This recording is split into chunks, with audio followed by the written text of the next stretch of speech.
Well, Prince Harry is facing growing calls to resign from the board of a conservation charity, African Parks, after allegations emerged that its park rangers raped and tortured the indigenous Baka people in the Congo Basin. Indeed, Ayar Nivril, a Baka man, issued a heartfelt plea directly to the Duke of Sussex, Prince Harry. Watch and listen. Bele dutotea commande baka jedua wa bele baka jedua wa bele baka lia bele kraza mate kuka womolete du. Human rights charity Survival International wrote to Harry last year to highlight the allegations, with the Duke initially promising to escalate the concerns, so it appears he was aware of them. But he then went on to join the board of African Parks. Well, I'm joined now by Princess Diana's former butler, Paul Burrell. Paul, thank you very, very much. Should he resign? Well, Patrick, rape is a very serious allegation, and I believe Harry should step down from the board until this issue is resolved. He was president, as you say, of the African Parks charity, and he knew about this allegation. Instead of stepping down then, he took a position on the board. Now, if Harry doesn't want the responsibility, he shouldn't be involved with charities because it takes a lot of hard work and commitment. He's being very badly advised, and he should really take a page out of his mother's book, because when she was asked to be on the board of the Red Cross in Switzerland, she said, no, I think my work is best valued on the factory floor. And I think that's where Harry should be, on the factory floor. I mean, he's becoming an embarrassment not only to the royal family, but to the country. Do you think he has any right now to lecture the world on anything, especially when it comes to women's rights and human rights, etc., when it appears he's happy to be sitting on the board of a charity that stands accused of rape and torture?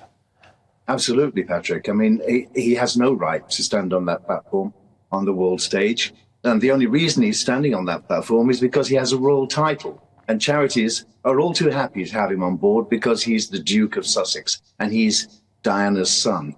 But step back from that and look at the tremendous work which Diana did during her lifetime. She never got embroiled in this sort of scandal, and neither should Harry. He should back away from it. He should step down from it. This charity should be investigated. I mean, this is a man who happily stands beside the Prime Minister of Jamaica, a man who clearly wants to remove his father as head of state.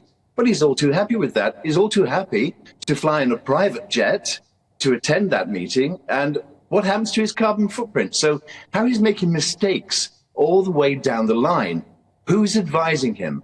His mother was advised well by our government and by the Foreign Office. But who's advising Harry? It doesn't seem that anyone's advising him. Quite frankly, he's a wild card. Do you think Diana would be bitterly disappointed in his current position here? I think she would, because, you know, Patrick, I travel with her around the world, and I saw these indigenous people of different countries, and she supported them wholeheartedly. Harry, listen to what your mother did. Look at what your mother did and follow her example.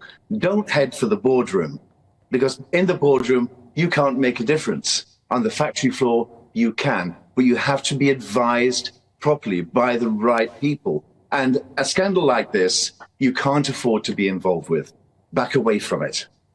I just find it remarkable, because if Harry was aware about it, I mean, we've had the old sub-postmaster scandal recently in this country, haven't we? And now the blame game is starting about who knew what, when, and didn't do anything. Yes. I mean, it appears at the moment that Harry was made aware of this and then decided to go and be on the board, which is absolutely, absolutely astonishing, isn't it?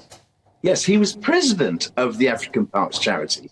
He apparently was informed about this problem, but instead of dealing with it there and then, he decided to head for the boardroom and a much comfier seat. That's not how to govern a charity. Paul, can I just ask you to stay where you are, because I'm just going to read a little comment from African Parks, right? So they've said, we are aware of the serious allegations regarding human rights abuses by eco-guards against local people living in Congo. We became aware of these allegations last year via a board member who received a letter from Survival International. We immediately launched an investigation through an external law firm based on the information we had available, while also urging Survival International to provide any and all facts that they had. It's unfortunate they've chosen not to cooperate. Despite repeated requests, we continue to ask for their assistance. The active investigation will be our highest priority. We also contacted Archwell, which is the Duke and Duchess of Sussex Foundation, but we have received no response. Look, quickly, Paul, because we are a bit pressed for time, I just would like to ask you, have you got any well wishes for Kate and for King Charles as well, both of whom now, we believe, are out of hospital? Yes. The King has used his condition for the first time ever in royal history. He's brought his condition to the people and said, look, I have an enlarged prostate. 1 in 3 men will have this condition, so follow my example. I think it's brilliant news. I'm a little more worried about Kate because it seems that she's going to take quite a while to convalesce and get better. I hope she does. Please, God, she does, because she is our queen in waiting and never put a foot wrong. And we're sending all our love to you, Kate, to get better as soon as possible. Well, I'm sending all my love to you, Paul. So thank you very much. That is Paul Burrell, the one and only, who has taken time out of his evening to come and join us right here on GB News. So thank you very, very much.